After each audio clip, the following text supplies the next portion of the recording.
Boa noite, meus queridos amigos do Brasil. Mais uma vez estamos iniciando um estudo da nossa viagem aqui na Turquia, pelos caminhos de Paulo, de João e de Maria. Hoje vamos estudar a nossa visita às ruínas cristãs da cidade ou da comunidade de Sardes. É impressionante as sensações que a gente sente ao visitar as ruínas de Sardes. Existem ruínas de igrejas, sinagogas e um ginásio, dentre outras ruínas bem definidas, enormes e em grande quantidade. A perfeição, a arquitetura das construções nos revela o avanço da engenharia romana naquela época. Sendo possível a gente concluir que já era muito desenvolvida. Os romanos estavam à frente muitos anos da arquitetura, das construções, da engenharia. O tamanho das igrejas, enormes, nos revela que era muito grande a comunidade cristã em Sardes. No entanto, sua igreja mais antiga foi construída no século IV. Portanto, no início do cristianismo, depois do Concílio de Nicéia. A comunidade judia ali em Sardes também era muito grande, como consequência da diáspora, o exílio que foi provocado pela destruição de Jerusalém, pelo rei babilônico Nabucodonosor no ano de 586 a.C.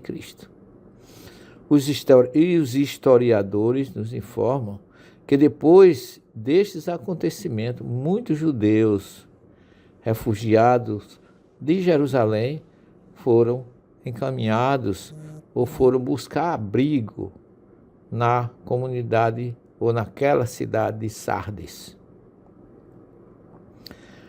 A sinagoga de Sardes é algo gigantesco.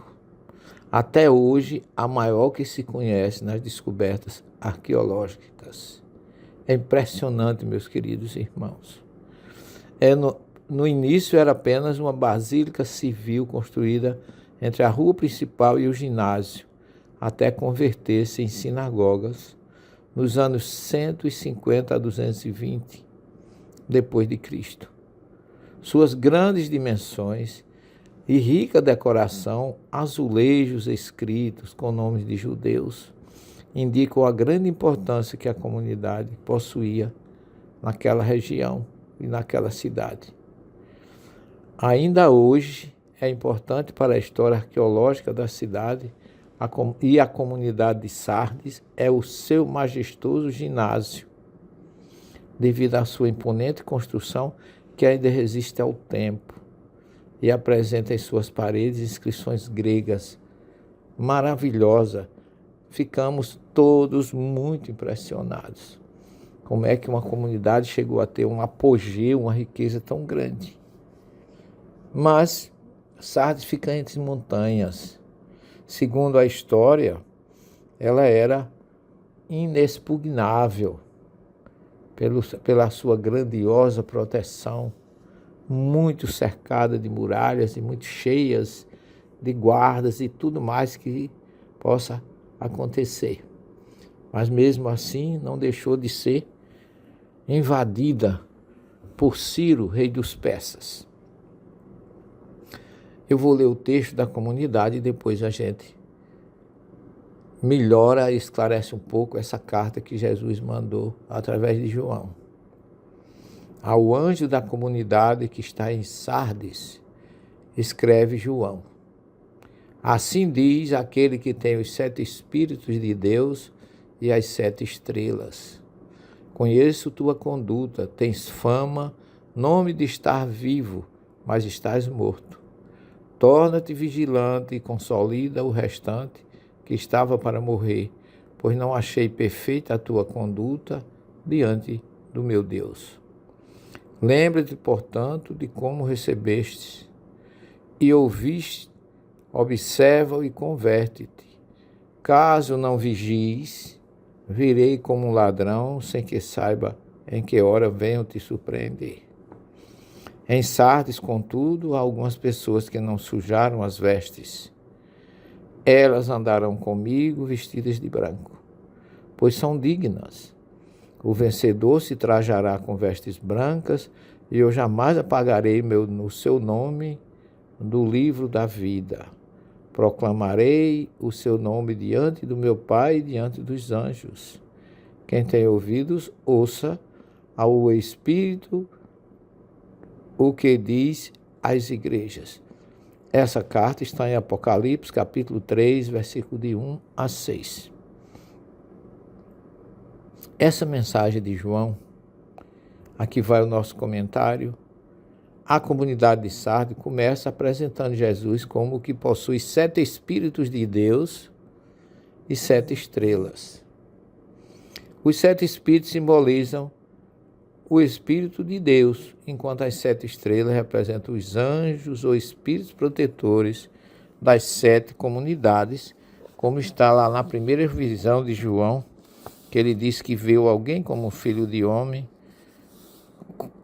rodeado por 7 candelabros e que tinha nas mãos 7 estrelas, correspondendo aos 7 anjos protetores e as luzes, os espíritos de cada uma das igrejas. E aqui João tenta prevenir os cristãos da época a não se deixarem levar pelas tentações. Essas tentações eram as apostasias de seguir as doutrinas de falsos profetas, a participação do culto imperial e o não seguimento pleno da fé. Por isso a comunidade de Sardes foi considerada morta. Existe só no nome ou como objeto material, sendo já a hora de despertar. Se eles não reagissem, seriam castigados sem aviso prévio. Essas advertências nos lembram a inexpugnável cidade de Sardes, quando foi capturada de surpresa, como eu já falei, por Ciro o Grande ou por Antíoco III.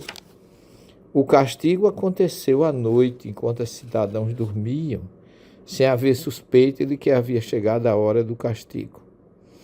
Aqui a gente se lembra de que Jesus fala no seu evangelho que a gente tivesse prevenido, porque senão o Filho do Homem viria de surpresa, chegaria como ladrão sem aviso, porque a ninguém é dado saber o dia nem a hora. Aqui é Jesus mesmo, espírito do mundo espiritual, através de João, relembrando passagens que estavam nas suas admoestações e nos ensinamentos do seu evangelho. No entanto, existiam cristãos em Sardes que tinham sabido manter sua fé. Estes são os vencedores, os que não tinham manchado suas vestes ou tinham perispírito puro. A veste branca representa o nosso perispírito. Eles não tinham cometido heresia. As heresias a gente vai ver melhor na igreja de Tiatira. As interpolações, ou então coisas que muitos traziam para o meio da comunidade, desviando o seu objetivo de ser fiel a Jesus. E aqui, as heresias mereciam ser eliminadas, é isso que Jesus quer dizer. Para poder eles merecerem as vestes brancas, símbolo, como eu já falei, de um perispírito puro e das bênçãos de Deus. Como Jesus diz aqui, seus nomes serão pronunciados diante de Deus e os de seus anjos nunca serão riscados do livro da vida, como foram riscados os nomes daqueles que não resistiram às perseguições. Isso nos recorda Lucas, capítulo 10, versículo 20, onde Jesus, o Cristo, disse aos 72 homens que se alegrassem, pois seus nomes estavam escritos nos céus, isto é, faziam parte do reino de Deus.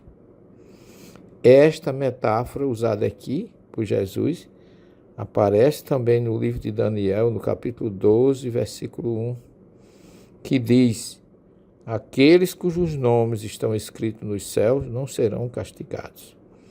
Da mesma forma, no livro do Êxodo, capítulo 32, versículo 33, Deus responde a Moisés dizendo: riscarei do meu livro todo aquele que errou contra mim. Paulo, na sua carta aos Filipenses, capítulo 4, versículo 3, também menciona o livro da vida. E no Apocalipse, João explica que depois da ressurreição dos mortos, haverá o juízo final e aqueles cujos nomes não aparecerem no livro serão jogados no lago de fogo, como estou citando para vocês, que vocês podem encontrar isso, no Apocalipse capítulo 20, versículo 15. Enquanto muitos dos outros, capítulo 21, versículo 7, serão premiados com a vida eterna e um novo céu e uma nova terra. É uma carta realmente muito bonita e que a gente, ao chegar ali, recordando essa mensagem de Jesus, nós ficamos abismados com o tamanho do ginásio, da sinagoga, da cidade. É sempre uma renovação, meus irmãos queridos, do Brasil, poder viver a geografia desses lugares. Estar num ambiente como os que nós temos visitados é sempre um júbilo, porque parece que a geografia, a história, a arqueologia fala de uma forma aberta, sem rodeios e claramente de uma luz, de uma energia positiva que existe em todos esses lugares. E a gente sempre é premiado com mensagens, com sentimentos, com acontecimentos, com alguém do grupo que marca a sua passagem ali. Esse trabalho, esse percurso que nós, para vocês terem uma ideia, nós já percorremos 1.500 quilômetros até aqui, desde a nossa saída, desde a Capadócia até a cidade de Esmirna, onde nos encontramos hoje. Nós já percorremos mais de 1.500 quilômetros. E o nosso percurso todo será de 3.000 quilômetros. Portanto, o nosso trabalho é realmente um trabalho de perquirição, de exame, de busca, de recordação, de passagens do Evangelho, do Apocalipse, das cartas de Paulo, das viagens de Paulo, de todos os acontecimentos que envolveram esses espíritos, esses homens dedicados ao amor de Jesus, que deram a própria vida para que o nome dele aparecesse, para que ficasse registrado e que trouxesse tantas recordações benéficas que nos traz sensibilidade, alegria e sentimento de querer ser cada vez melhor, procurando Jesus, procurando sua mensagem, procurando seus ensinamentos, sempre com a visão de querer pôr em prática o amor e a dedicação desses vultos maravilhosos do cristianismo primitivo do 1º, 2º e 3º século. Estamos felizes por mais uma oportunidade de passar para vocês a nossa experiência circulando nas ruínas dessa cidade, que hoje só tem ruínas. É interessante como a Turquia tem uma particularidade. Aqui não existe praticamente cristianismo. A religião hoje predominante aqui é o islamismo, mas é o país que tem mais raízes cristãs. Graças a Paulo de Tarso, Maria de Nazaré, Barnabé, João Evangelista, Filipe e tantos outros, Pedro, que estiveram aqui e marcaram o seu amor e a sua dedicação em favor de Jesus. Que eles possam continuar sendo exemplo para que nós possamos buscar mais esclarecimento, mais luz para repassar para vocês. Saudade do Brasil, um abraço em todos. e até amanhã, se Deus assim nos permitir. Muita paz.